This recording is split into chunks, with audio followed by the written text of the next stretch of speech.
말씀 살펴나가는 7번째 시간입니다. 오늘은 본문을 통해서 하나님의 택하심에 대해서 이렇게 말씀을 살펴보려 합니다. 우리 하나님은 어떠한 자들을 부르십니까? 하나님 어떠한 사람을 부르십니까? 우리 읽었던 말씀 26절을 같이 한 번 더 다시 읽도록 하겠습니다. 26절입니다. 형제들아 너희를 부르심을 보라. 육체를 따라 지혜로운 자가 많지 아니하며 능한 자가 많지 아니하며 문벌 좋은 자가 많지 아니하도다. 아멘. 하나님은 육체를 따라 부르지 아니하십니다. 지혜롭다고 부르시는 것도 아니고 능하다고 능력 있다고 부르시는 것도 아니고 또 문벌 좋은 똑똑한 사람이라고 그렇게 하나님이 그런 것을 보고 부르시는 것도 아닙니다. 송구스러운 말씀이 되겠습니다만 이 자리에 앉아있는 우리들의 모습 또 우리 서로를 보십시오. 이 자리에 다 의사, 변호사, 판검사, 억대 연봉자, 서울대 출신, 외국 명문대 출신들만 다 이 자리에 앉아있는 건 아니죠. 물론 저희 교회에 그런 분들이 계신 것도 알고 있습니다. 하지만 이 자리에 예배드리고 있는 우리 모두가 다 그러하지는 않습니다. 너희를 부르심을 보라. 육체를 따라 지혜로운 자가 많지 아니하며 능한 자가 많지 아니하며 문벌 좋은 자가 많지 아니하도다. 그렇습니다. 하나님은 그 사람의 어떤 잘나고 못나고 이런 걸 보고 그 사람을 가려서 부르시지 않습니다. 그 사람의 형편이나 그 사람의 조건, 그 사람의 어떤 모습을 보고 부르시지 않습니다. 하나님의 부르심은 우리의 어떠함에 달려있지 않습니다. 하나님의 부르심은 그저 하나님의 뜻에 달려 있습니다. 제가 여러분과 함께 몇 번 시간 거쳐오면서 장로교의 중요한 교리들을 몇 가지 말씀드렸습니다. 칼빈주의 5대 교리 생각나십니까? 전적 타락, 무조건적 선택, 제한 속죄, 불가항력적 은혜, 그리고 성도의 견인 5가지가 있었는데 오늘 말씀드릴 중요한 교리 중 한 부분은 하나님의 무조건적 선택입니다. 제가 일부러 이거 5가지 시리즈 가는 건 아닌데 그냥 고린도전서 순서대로 보고 있는데 오늘은 하나님의 무조건적 선택을 함께 생각해 보려 합니다. 무조건적 선택, 말이 어렵지 않죠? 조건 없이 하나님이 선택하셨다. 우리 흔히 익숙한 알고 있는 문구, 묻지도 않고 따지지도 않고 하나님이 택하셨다 함입니다. 이 무조건적 선택은 바로 그 앞에 있는 교리인 인간의 전적 부패에 당연히 이어지는 교리가 되겠지요. 인간은 전적으로 타락해서 인간은 온전히 부패해서 자기가 자신 스스로를 구원할 어떤 선한 것이 그 안에서 나올 수가 없다. 구원의 근거가 사람에게서 나올 수가 없는 것입니다. 이에 당연히 이어지는 것은 그래서 구원의 근거는 사람에게서 우리 인간에서 나올 수 없고 구원의 근거는 오직 하나님으로부터 나온다. 하나님은 그 사람의 어떠함을 보고 선택하신 것이 아니라 그냥 하나님은 하나님께서 그 깊으신 뜻에 따라 선택하셨다. 성경의 말씀은 이것을 분명하게 말씀합니다. 우리 에베소서 1장 5절 말씀, 이 말씀도 같이 함께 한 목소리 읽어보겠습니다. 시작. 그 기쁘신 뜻대로 우리를 예정하사 예수 그리스도로 말미암아 자기의 아들들이 되게 하셨으니. 아멘. 이 말씀을 보면 그 기쁘신 뜻대로 우리의 어떤 조건에 따라서가 아니라 우리의 모습에 따라서가 아니라 그저 하나님은 하나님의 기쁘신 뜻에 따라 하나님 뜻대로 우리를 선택해 주셨습니다. 여러분 잘 알고 있는 구약의 어떤 형제가 있죠. 야곱과 에서가 있는데 이 야곱과 에서에 대한 말씀이 이에 대해서 또 귀한 교훈을 보여줍니다. 우리 로마서 9장 10절과 14절 말씀, 10절부터 14절 말씀인데 제가 한번 쭉 읽어 내려가 보겠습니다. 그뿐 아니라 또한 리브가가 우리 조상 이삭 한 사람으로 말미암아 임신하였는데 그 자식들이 아직 나지도 아니하고 무슨 선이나 악을 행하지 아니한 때에 택하심을 따라 되는 하나님의 뜻이 행위로 말미암지 않고 오직 부르시는 이로 말미암아 서게 하려 하사 리브가에게 이르시되 큰 자가 어린 자를 섬기리라 하셨나니 기록된 바 내가 야곱은 사랑하고 에서는 미워하였다 하신과 같으니라. 그런즉 우리가 무슨 말을 하리요? 하나님께 불의가 있느냐? 그럴 수 없느니라. 하나님이 그쵸? 야곱이 동생인데도 불구하고 형 에서가 야곱을 택하신 것은 우리 말씀에 읽은 것처럼 그들이 태어나기도 전에 어떤 선이나 악을 행하기도 전에 하나님은 그들 중에 야곱을 택하셨습니다. 그럼 에서가 억울하겠지요. 억울할 것 같지 않습니까? 아니 하나님, 제가 맏아들인데 내가 뭘 잘못했다고 나를 버리시고 동생을 택하셨습니까? 내가 하나님 앞에 뭘 잘못했다고 내가 태어나기도 전에 왜 하나님은 내가 아닌 동생을 택하신 겁니까? 하나님, 저 녀석이, 이 동생 녀석이 무슨 대단한 일을 했다고, 뭐 착한 일을 했다고, 뭐 하나님 보시기에 좋은 거 했다고 이 녀석 태어나지도 않고 나도 태어나지도 않았는데 하나님 그냥 쟤를 택하신 겁니까? 나를 버리고. 억울할 것 같지 않습니까? 억울할 것 같습니다. 그러나 그래도 어쩔 수 없습니다.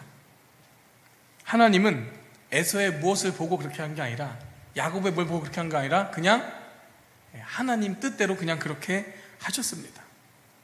로마서 9장 21절에 이런 말씀이 있습니다. 제가 읽어드리겠습니다. 토기장이가 진흙 한 덩이로 하나는 귀 있을 그릇을, 하나는 천 있을 그릇을 만들 권한이 없느냐. 이것이 바로 하나님의 주권인 것입니다. 하나님의 주권, 이 말을 한자 그대로 풀면 하나님의 주 되신 권한, 하나님의 주인 되신 권리, 하나님의 주인 되신 권세입니다. 제가 이걸 말로 표현하지 않고 제가 행동으로 한번 표현해 볼까요? 하나님의 주권. 하나님은 이겁니다. 네. 하나님의 주권. 이것은 하나님이 최고 권위자이시고 모든 것이 하나님의 통치 아래에 있다라는 것을 말씀합니다.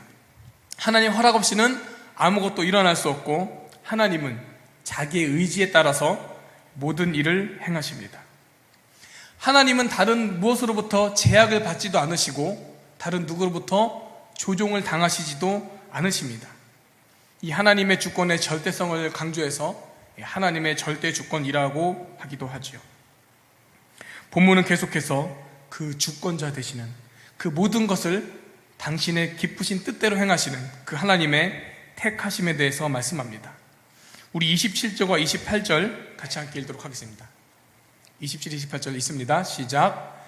그러나 하나님께서 세상에 미련한 것들을 택하사 지혜 있는 자들을 부끄럽게 하려 하시고 세상에 약한 것들을 택하사 강한 것들을 부끄럽게 하려 하시며 하나님께서 세상에 천한 것들과 멸시받는 것들과 없는 것들을 택하사 있는 것들을 폐하려 하시나니. 하나님은 어떤 자들을 택하십니까? 오히려 세상에 미련한 것들, 세상에 약한 것들을 하나님은 택하십니다. 세상에 천한 것들과 멸시받는 것들과 없는 것들을 택하십니다. 저를 보니까 정말 말씀이 맞는 것 같습니다. 그래서 너무너무 감사하고 너무너무나 다행이죠. 그래서 하나님의 택하심이 은혜인 것입니다. 은혜가 무엇입니까? 받을 자격이 없는데, 받을만 하지 못한데 주어지는 호의, 그것이 은혜이지요. 받을 자격이 되어서 받을만 해서 주어진다면 그것은 은혜가 되지 못합니다. 그 자격에 합당한 보상, 그 공로에 대응하는 대가가 되겠지요. 30절 말씀은 우리를 택하심은, 우리를 구원하심은 우리에게 근거한 것이 아니라 하나님께로부터 나온 것임을 분명히 말씀합니다. 이 30절 말씀 또 보겠습니다. 같이 읽습니다. 시작. 너희는 하나님으로부터 나서 그리스도 예수 안에 있고 예수는 하나님으로부터 나와서 우리에게 지혜와 의로움과 거룩함과 구원함이 되셨으니. 이 말씀 화면 보시겠습니까? 제가 강조되는 건 반복돼서 자주 나타난다 말씀드렸는데, 반복되는 표현이 있죠. 이 한 절 안에 바로 하나님으로부터, 우리도 하나님으로부터, 우리의 구원이 길 대신 예수님도 하나님으로부터, 결국 우리를 택하심과 우리를 구원하심은 하나님께로부터 나온 것입니다. 미련하고 약하고 천하고 없는 사람들이 정말 하나님께서 택해 주실 만한 조건이나 모습이 되지 않고 자격이 안 되는 사람들이 그저 하나님의 뜻에 따라 택함 받았다. 이것이 바로 은혜이고 우리는 그 은혜를 입은 사람들인 것입니다. 참으로 감사하고 다행한 일이 아닐 수 없는 것이죠. 본문은 계속해서 하나님께서 그렇게 미련하고 천하고 약하고 없는 사람을 택하신 이유에 대해서 말씀합니다. 우리 29절과 30절 또 두 절 말씀 같이 읽습니다. 시작. 이는 아무 육체도 하나님 앞에서 자랑하지 못하게 하려 하심이라. 기록된 바 자랑하는 자는 주 안에서 자랑하라 함과 같게 하려 함이라. 아멘. 택함 받은 사람이 자랑할 것은 무엇입니까? 내가 이렇게 잘나서 택함 받았어, 그렇게 할 것이 없는 것이죠. 내가 이러이러한 조건을 갖춰서 택함 받았어, 그렇게 자랑할 것이 없는 것이죠. 잘난 것이 없음에도 불구하고, 택함 받을 만한 것이 없음에도 불구하고 그저 택하여 주신, 그럼에도 불러주신 그 부르심의 은혜를, 그 주님을 우리는 자랑해야 하는 것입니다.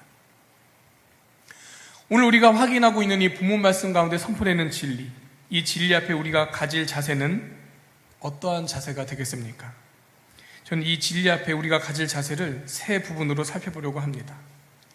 먼저 한 가지는 우리 각자 자기 자신을 향한 자세입니다.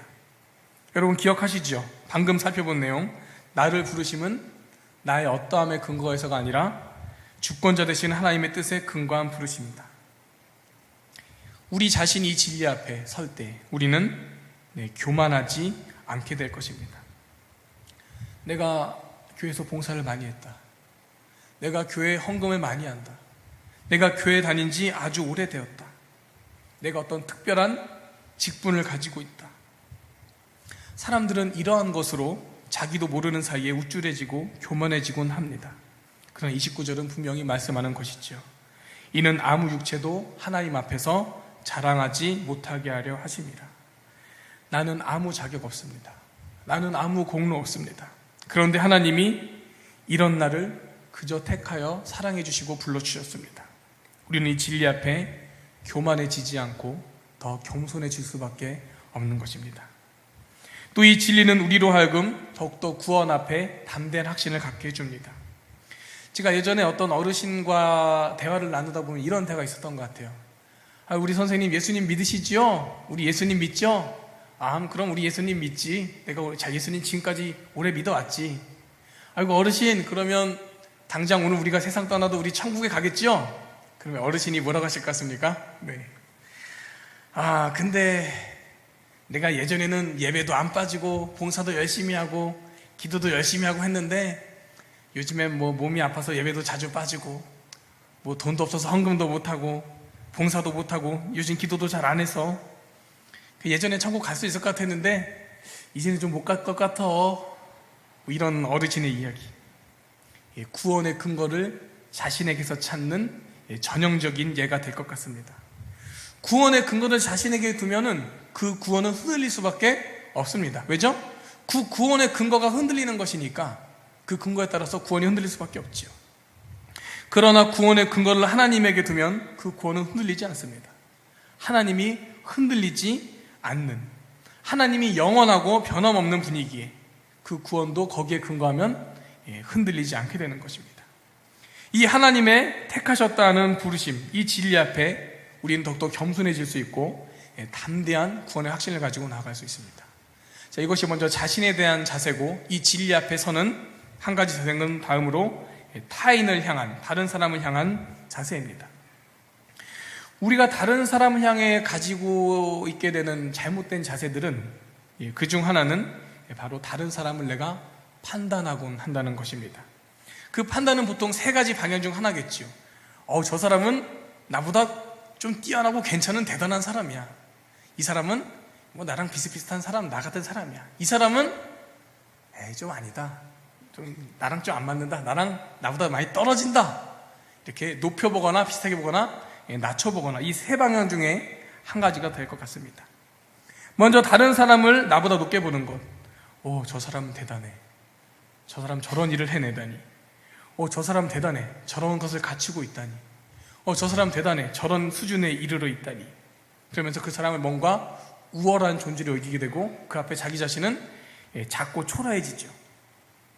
그러나 이 진리, 하나님은 우리를 부르심에 있어서 그 사람의 어떤 조건이나 형편이나 모습을 가지고 부르시지 않았다.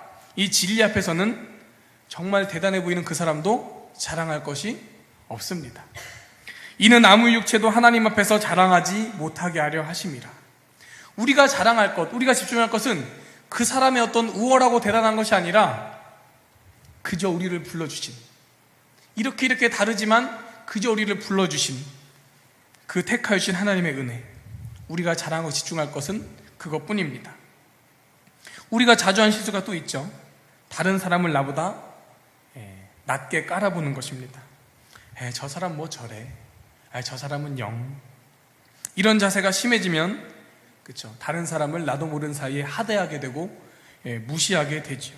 그리고 그 앞에서 거꾸로 자신은 우쭐해지고 교만해지게 됩니다. 그러나 이 진리, 하나님은 우리를 부르실 때 어떤 조건이나 형편이나 모습에 따라 부르시지 않았다. 이 진리 앞에서는 내가 감히 그 사람의 형편이나 조건이나 모습을 내가 판단할 수 없는 것이지요. 하나님도 그걸 보지 않으셨는데 내가 그걸 본다는 것은 하나님 앞에서 참 교만한 모습이 될 것입니다. 하나님께서 택하시고 하나님께서 불러주신 그 존귀한 하나님의 사람을 내가 감히 판단하고 하대하거나 무시할 수가 없는 것입니다. 우리는 그냥 같이 가는 거죠. 우리는 다 같이 아무 자격 없다. 우리는 다 같이 아무 공로 없다. 우리는 다 연약하고 우리는 다 부족하다. 그런데 이런 우리를 하나님이 불러주셨다. 하나님 자녀로, 천국 백성으로, 그리고 우리를 함께하는 이 신앙 공동체로, 우리 이렇게 서로 다르지만 네가 잘났네, 내가 못났네, 따질 것 없이 다 연약하고 부족한데 하나님 우리를 이렇게 불러주셨다. 이것이 하나님이 택하셨다는 그 진리 앞에 우리가 가질 자세가 될 것입니다. 내가 만약 사람을 높이고 사람을 떠받든다면 그 떠받듦을 받는 사람도 올바른 신앙생활을 할 수 없고, 떠받들고 있는 나도 잘못하는 거고, 그 두 사람이 같이 있는 그 공동체도 어려워집니다. 마찬가지로 똑같이 내가 다른 사람을 낮추어 보고 그를 존중하지 않는다면 그 사람도 제대로 신앙생활하기 어렵고, 그렇게 하고 있는 나도 신앙생활하기 어렵고, 이 사람들이 같이 있는 이 공동체도 어려움을 겪게 되겠지요. 자, 자신을 향한 자세, 이 진리 앞에 다른 사람을 향한 자세, 마지막으로 이 진리 앞에서 하나님을 향한 자세입니다. 하나님의 택하심이라는 이 진리 앞에 우리가 하나님을 향해 가질 자세, 다른 것이 있겠습니까? 감사와 찬양뿐이겠지요. 죄로 인해 영 죽었던 나를, 내가 뭐 잘한 것도 없고 착한 것도 없고 뭐 없는데 하나님 뭐 그저 구원받을 거 하나 없는 나를 그저 사랑하여 주셨다, 그저 불러주셨다, 그저 택하여 주셨다. 이것이 우리가 하나님 앞에 감사할 수밖에 없고 찬양할 수밖에 없는 이유가 되는 것입니다. 우리 찬양 시간에 왜 목소리 높여서 찬양합니까? 왜 기쁨으로 찬양합니까? 어쨌든 막 열심히 박수치면서 찬양도 하죠. 왜 찬양하죠? 음악이 나오니까 합니까? 앞에서 조승호 전사님이 끌어가니까 따라가는 겁니까? 아니죠. 우리가 찬양하는 이유가, 근거가 여기에 있습니다. 하나님을 찬양할 수밖에 없는 이유, 내가 받은 은혜가, 그 부르심의 은혜가 너무나 크기에 감사 찬양을 드리지 않을 수가 없는 것이죠. 그 감사와 찬양이 너무나 넘쳐나서 내게 어떤 만족하지 못할 만한 원망, 불평, 폭발할 일이 있다고 하더라도 나를 불러주신 그 부르심의 은혜는 나의 그 모든 어려움과 상황들을 덮고 내 모든 마음의 원망, 불평들을 덮고, 그래서 우리는 어떤 순간 어떤 상황에서라도 그 은혜에 감격해서 감사 찬양 드릴 수 있기를 소망합니다. 오늘 본문에서 마지막으로 살펴볼 부분은 30절 말씀의 내용입니다. 이 30절 말씀 또 같이 보도록 하겠습니다. 한 번 더 있습니다. 시작. 너희는 하나님으로부터 나서 그리스도 예수 안에 있고 예수는 하나님으로부터 나와서 우리에게 지혜와 의로움과 거룩함과 구원함이 되셨으니. 아멘. 우리에게 근거한 부르심이 아닌 하나님의 뜻을 따라 된 이 부르심은 바로 예수 안에서 이루어진, 예수님을 통해 이루어진 부르심이다 함이 이 말씀 안에 선포되어 있습니다. 제가 고린도전서 말씀을 처음부터 쭉 여러 번 살펴보면서 이 부분도 제가 여러 번 강조드린 것 같습니다. 바울이 그의 글에서 여러 번 강조했던 표현, 그리스도와 함께 또는 그리스도 안에서, 이것은 바로 강조되는 것, 그리스도와의 연합. 성경의 말씀들은 하나님의 택하심, 그 하나님의 부르심이 그리스도 안에서의 택하심이라는 것을 분명히 말씀합니다. 또 두 곳 말씀 볼까요? 에베소서 말씀과 디모데후서 말씀인데 여긴 제가 읽도록 하겠습니다. 곧 창세전에 그리스도 안에서 우리를 택하사 우리로 사랑 안에서 그 앞에 거룩하고 흠이 없게 하시려고. 하나님이 우리를 구원하사 거룩하신 소명으로 부르심은 우리의 행위대로 하심이 아니요 오직 자기의 뜻과 영원 전부터 그리스도 예수 안에서 우리에게 주신 은혜대로 하심이라. 아멘. 이 말씀 보시겠습니까? 앞에 있는 말씀 보면은 창세전에 그렇게 하셨다. 아까 에서 야곱 이야기랑 똑같죠. 그들이 나기도 전에, 이 에서 야곱이 나기도 전에 그들이 태어난 후 어떤 악이나 선을 행하기도 전에 하나님 하셨다. 우리도 똑같습니다. 창세전에, 세상이 만들어지기도 전에, 내가 태어나기도 전에, 내가 어떤 선이나 악을 행하기도 전에 하나님은 그리스도 안에서 나를 택하셨다. 디모데후서 1장 9절 뒤에 말씀도 그렇죠. 말씀 있는 것처럼 우리의 행위대로 하심이 아니요 나의 어떠함에 따라서가 아니라 그리스도 예수 안에서 우리에게 주신 은혜대로 부르셨다. 그래서 우리가 자랑할 것이 무엇입니까? 우리가 자랑할 것은 내가 가진 무엇이 아닙니다. 내가 가진 조건, 어떤 나의 상황들, 나의 모습들, 그것이 우리의 자랑거리가 되지 못합니다. 우리가 자랑할 것은 오직 주님을 자랑하는 것, 오직 주님의 은혜뿐인 것입니다. 기록된 바 자랑하는 자는 주 안에서 자랑함과 같게 하려 함이라. 그 부르심을 자랑하고 그 부르신 은혜 되신 주님을 자랑하는 것, 우리에게 자랑할 것이 이거밖에 없습니다. 오늘 말씀 정리하고 마치도록 하겠습니다. 우리들이 자랑하는 것은 무엇입니까? 저희 아들과 이제 밤에 큐티를 하는데 하나님만 자랑해요 하는 부분이 있었습니다. 제 애들 지금 저 안에 있는데 제가 물어봤어요. 오니야, 넌 네 자랑할 거 뭐가 있느냐? 그랬더니 제 아들이 말하기를 자기가 킥보드 싱싱이를 잘 탄대요. 여기 미국 타는 거 있거든요. 네. 아주 내리막길에서도 무서울 정도로 내달리는데 걱정될 정도로 잘 타더라고요. 여러분도 자랑거리 갖고 계실 거라 생각합니다. 저도 있습니다. 근데 그것이 정말 우리의 자랑거리가 맞습니까? 우리들이 자랑하는 것은 무엇입니까? 내가 가진 학벌, 내가 가진 직장, 내가 쌓아놓은 돈, 내가 사놓은 집이나 땅.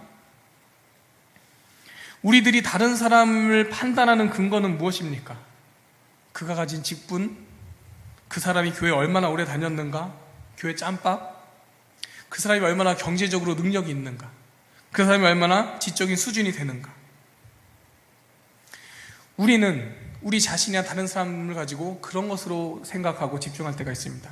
심지어 우리는 함께 부름받은 이 교회라는 신앙 공동체 안에서조차도 그러한 것들로 스스로를 높이거나 스스로 주눅들고 그러한 것들로 다른 사람들을 떠받들거나 다른 사람들을 무시하곤 합니다. 하나님은 우리를 부르시면서 그런 것들을 보지 않으셨는데 우리가 자신에 대해서 그러한 것들에 집중하고 다른 사람들에 대해서 그런 것들에 집중합니다. 우리 동원교회 성도님 여러분들, 우리 하나님 앞에서, 사람들 앞에서, 교회 공동체 앞에서 교만하지 마십시오. 우리는 자랑할 것이 없습니다. 또 자신을 비하하거나 주눅들거나 위축되지도 마십시오. 우리는 하나님이 불러주신 하나님의 자녀, 하나님의 사람입니다. 우리 동원교회 성도 여러분들, 하나님 앞에서, 사람들 앞에서, 교회 공동체 안에서 사람 떠받들지 마십시오. 무슨 큰 잘못을 하고 있어도 아이고 목사님이신데, 뭐 저도 목사지만 무슨 큰 문제가 있어도 아이고 장로님이신데, 직분이라는 조건으로 사람 떠받들지 마십시오. 이것은 존경과는 다른 차원의 문제입니다. 직분에 따르는 합당한 존경 당연히 있어야 되죠. 근데 직분에 따르는 합당한 존경이 아닌 맹목적으로 떠받드는 것, 저분이 어떤 분인 줄 알아? 저분이 말이야 어떤 그 사람의 능력이나 그 사람의 수준이나 그가 행한 대단한 일을 가지고 사람을 떠받들지 마십시오. 그렇게 직분이나 능력이나 그 사람이 행한 일을 가지고 사람을 떠받드는 것, 아까 말씀드린 것처럼 떠받듦을 받는 사람도 잘못된 길 가게 하고 떠받치는 사람도 잘못하는 거고 함께 있는 그 공동체를 어렵게 합니다. 뉴스에 나오는 문제 많은 교회들, 사고치는 목사님들, 사고치는 기관, 단체들, 요즘 또 뉴스에 나오죠. 다 이런 문제가 그 밑에 깔려 있습니다. 하나님의 은혜에 집중하는 게 아니라 사람이 가지고 있는 조건들, 직분이나 능력이나 그가 행한 일들, 그 모습에 집중하는 문제 조심해야 하겠습니다. 여러분, 하나님 앞에서, 사람들 앞에서, 공동체 안에서 떠받들어도 안 되고 또 사람 무시해서도 안 됩니다. 우리 안에 이런 표현 많지 않습니까? 네. 이제 교육자들 사이에서 이런 농담합니다. 목사들끼리 어디 전도사가 나부레이가 뭐 이런 식으로. 네. 물론 농담이죠. 우리 안에도 그런 농담 없습니까? 어디 일개 서리 집사가, 아니 아직 집사도 안 된 성도가, 나는 이 교회 3, 4년 됐는데 어디 교회 나온 지 몇 년 되지도 않은 사람이 그 사람이 이거 되겠어? 아 참 네가 뭘 알아? 이렇게 직분이나 교회 나온 기간이나 그 사람의 형편이나 수준을 가지고 사람을 무시하지 마십시오. 그런 것 보고 떠받드는 것도, 무시하는 것도 안 됩니다. 하나님은 그런 것을 보고 우리를 부르지 않았습니다. 우리도 그런 것들을 보지 않기를 소망합니다. 우리가 볼 것, 우리가 집중해야 할 것, 우리가 자랑할 것은 따로 있습니다. 우리가 볼 것, 우리가 집중할 것. 읽었던 오늘 본문 말씀 압축해서 요약해서 한 번 더 읽겠습니다. 하나님의 택하심, 그 택하심은 택함 받은 자의 모습, 택함 받은 자의 조건이나 자격에 따른 것이 아니다. 그 택하심은 그저 주권자 되시는 하나님의 기쁘신 뜻을 따라 택하신 것이다. 하나님은 오히려 세상에 미련하고 약하고 천하고 없는 사람들을 택하셨다. 그렇게 하신 것은 아무 육체도 하나님 앞에 자랑하지 못하게 하려 합니다. 택함 받은 사람들이 자랑할 것은 자신의 어떠함이 아니라, 그 사람의 어떠함이 아니라 오직 그런 우리들을, 연약하고 부족한 우리를 택하여 주신 하나님의 은혜, 우리는 그 은혜를 자랑해야 한다. 이 진리 앞에 늘 택하여 주신 은혜, 감격과 감사, 찬양 넘치기를 소망합니다. 이 진리 앞에 나 자신을 보는 것도, 다른 사람들을 보는 것도, 이 교회 공동체를 보는 것도 그 조건이나 모습에 집중하지 않고 오직 그 불러주신 하나님의 부르심의 은혜에 집중할 수 있기를 소망합니다. 우리 함께 말씀을 생각하며 기도하도록 하겠습니다.